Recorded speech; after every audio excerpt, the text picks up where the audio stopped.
Seorang warga negara Indonesia yang ditangkap dalam razia imigrasi di pabrik Hyundai LG di Georgia, Amerika Serikat, telah kembali ke tanah air. Kedutaan besar di Seoul menyebut WNI berinisial CHT itu dipulangkan pada Sabtu 13 September 2025 menggunakan penerbangan komersial. Seluruh proses pemulangan ditangani oleh HLI Green Power, perusahaan yang mengirim CHT ke Amerika Serikat. KBRI Seoul dalam pernyataannya pada Minggu 14 September 2025 mendampingi CHT untuk memastikan seluruh proses pemulangannya lancar. Berdasarkan data Kementerian Luar Negeri Republik Indonesia dan HLI Green Power, CHT datang ke Amerika Serikat dengan dokumen lengkap dan sah.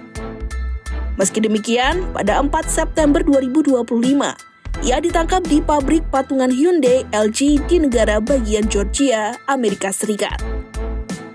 Petugas dari Badan Penegakan Imigrasi dan Cukai Amerika Serikat, ICE, menangkap 475 orang dari pabrik DL label itu.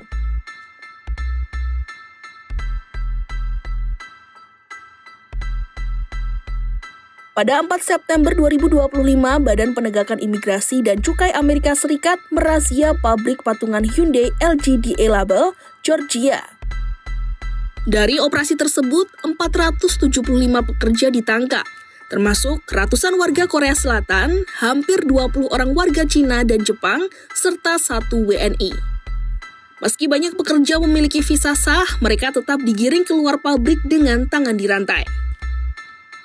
Pengacara imigrasi di Georgia, Charles Cook, menilai tindakan itu ilegal. Beberapa petugas ICE yang tak mau identitasnya disebut juga mengaku penangkapan tersebut bermasalah secara hukum.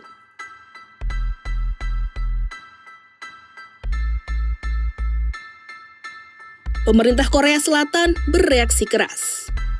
Presiden Lee Jae-myung menyebut razia itu sebagai pelanggaran yang tidak adil terhadap warga Korea Selatan dan berharap kejadian serupa tidak terulang.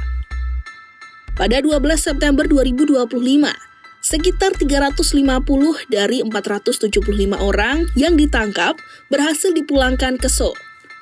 Namun, banyak pekerja menyatakan trauma. Pemerintah Amerika Serikat menyebut mereka kembali secara sukarela, bukan deportasi.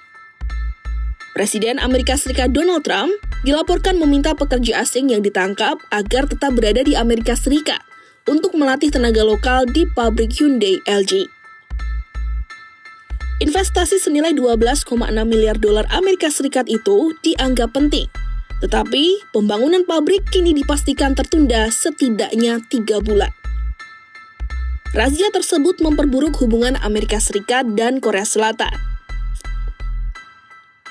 Sebuah jajak pendapat Real Matter menunjukkan 60% warga Korea Selatan kecewa terhadap razia itu. Mantan kuasa usaha Amerika Serikat di Seoul, Rob Repson, menyebut insiden tersebut menggerus kepercayaan publik pada aliansi dengan Washington. Analis di Korea Economic Institute of America, Tom Ramage, menilai razia ICE menimbulkan dua sisi. Di satu pihak menunjukkan penegakan hukum tegas, tapi di pihak lain membuat negara asing ragu menanam modal di Amerika Serikat. Ketegangan kian bertambah karena perundingan dagang Amerika Serikat dan Korea Selatan mandek. Washington menuntut Seoul mengalokasikan dana investasi 350 miliar dolar Amerika Serikat, setara 20% PDB Korea Selatan, dengan penggunaan dana ditentukan oleh Amerika Serikat. Seoul menolak keras karena beresiko menggerus cadangan devisa hingga 84%. Menteri Perdagangan Amerika Serikat Howard Lutnick mengatakan Amerika Serikat memakai cara itu dengan Jepang untuk proyek gas di Alaska. Amerika Serikat, Jepang akan berbagi penghasilan masing-masing 50% sampai investasi kembali. Setelah itu Amerika Serikat akan mengambil 90% keuntungan.